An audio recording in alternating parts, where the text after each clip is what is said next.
I'm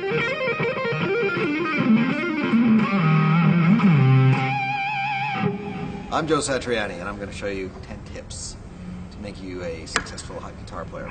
And the first one is it's all about bending in tune. This is a really simple one.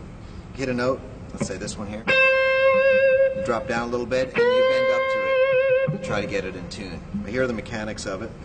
When you play that first note, make sure you're not pushing it down too hard, and make sure that you're not pushing it side to side or anything like that. Drop down, grab the neck, make sure the neck is sort of filling up this space right here, and your fulcrum point for rotating your forearm is going to be right there. And you put your 3 fingers down on that string, 2 frets below the note you hit at the beginning, and bend up and try to get right there without any vibrato. And then maybe you can try adding different kinds of vibrato to your taste. Try it with other strings, like that. Practice it down here all the way up, so you know exactly what it's supposed to feel like and what it's supposed to sound like, so you can bend into it. Now, let's talk about playing stretching. When I started out, I played this thing here, and that's got a lot of stretch, a lot of hammer on, and pull off. So let's say we scale it back and do a simple exercise to start. It would go like this.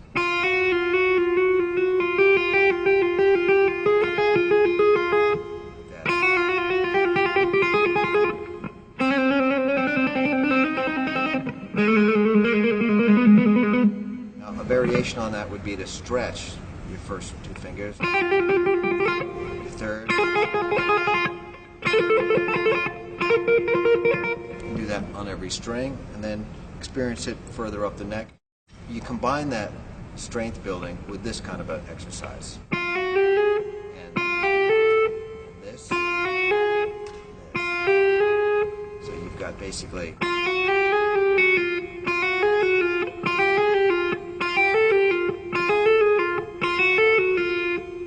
all those variations there. One other thing I used to have my students do was the same kind of hammer-on exercise where you didn't have to worry about what key you're in. It went like this.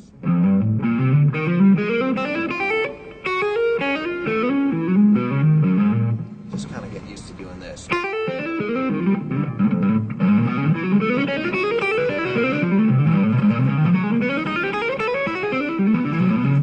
Just to build up your strength.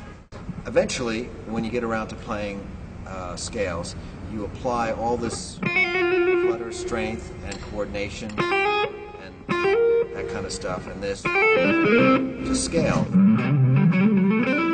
This is a great exercise for warming up. I'm not really warmed up right now, so you'll get to see somebody warming up, right?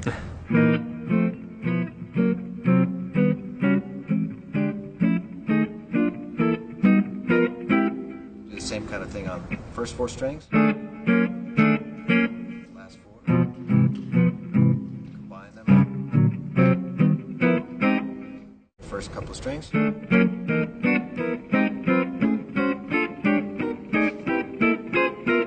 Sort of like a tongue twister for your fingers.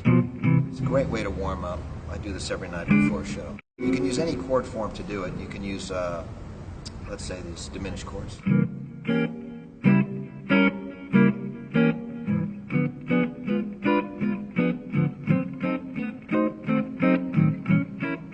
So on and so forth. Again, the idea is to stay loose, work away any kind of tension, don't play if it hurts, and move with as much economy as you possibly can. That's the idea. Here's one that I used to like to do.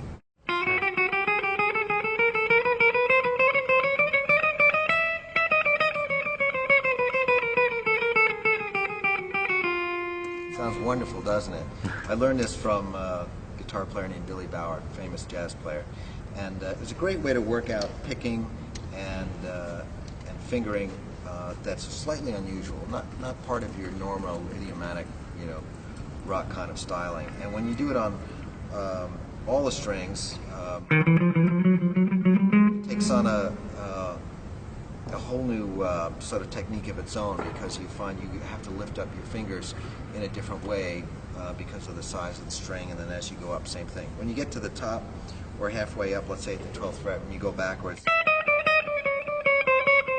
this whole movement like this here is essential, because it's really teaching you that there's lots of ways of getting fingerings to work out, even though they may look awkward.